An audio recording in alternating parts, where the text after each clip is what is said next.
Well, I started watching Jason when he was 6 months old, and I had just lost my husband about a year before he was born, so he really was filled that void, and he kept me from being lonely, and he kept me from grieving a lot.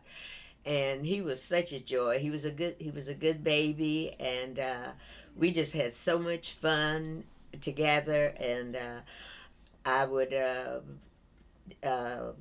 fix him some breakfast in the morning. His mom would drop him off in the morning, and she would go to work. I would fix his breakfast. Then I would give him a bath, and then I would feed him, and we would play while he was younger. And as he started to grow up, I started reading books to him. I started teaching him some numbers, and then and when he started to walk, we started going to Toys R Us, and he always finagled some toys out of me. So that, but you know, being grandma, I didn't mind at all in doing that. So we had, and one of the favorite things that he liked and that I enjoyed doing for him, he loved fried shrimp.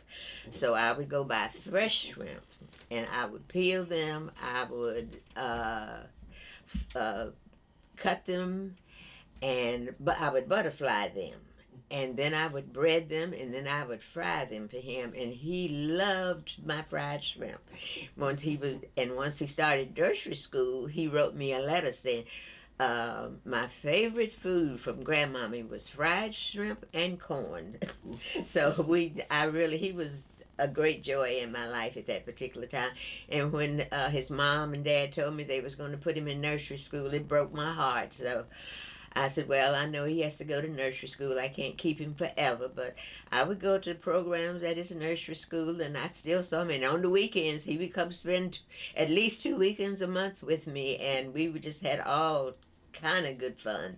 And my children always told me, well, you let Jason do things that we couldn't do, because my daughter told me one day she came in, Jason was laying on my bed. He had a tray at the foot of the bed. He had grapes and some other little goodies there. And my daughter said, "Well, you never even let us bring food into the bedroom." I said, "Well, that's different. This is my grandbaby, so he has a right to do these things now."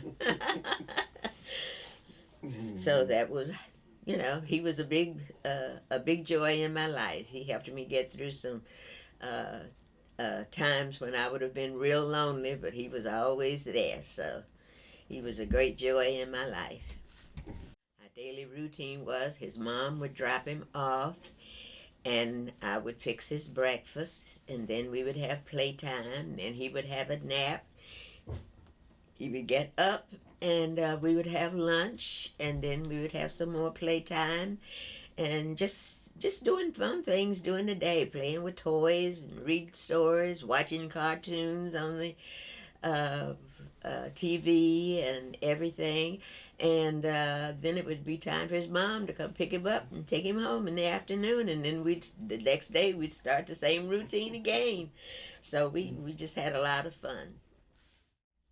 Oh, I felt great. I was honored that they trusted me enough to leave their baby with me and didn't have to worry about him not being taken care of. So I was grateful that they trusted me enough to take care of him.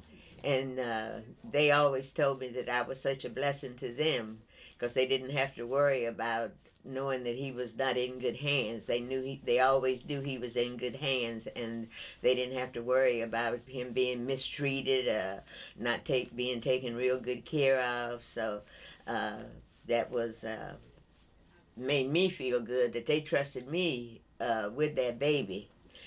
And because he was uh, my son's first and only child, and so it was just such a joy to take care of him, and I was very honored that they trusted me enough to take care of him. Well, I hoped to teach him to be kind, to be respectful, and to be happy, and to always honor his mom and his dad, and to just be nice to people, and uh, not let anybody take advantage of him, and to always feel that he could come to me and he could tell me anything, and I would try and solve the problem for him.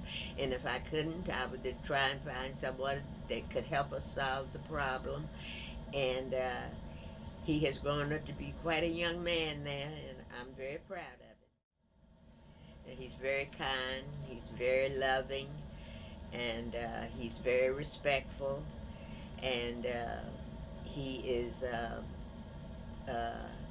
an achiever. He likes to work on things, and he likes to finish them. He doesn't like to leave things undone.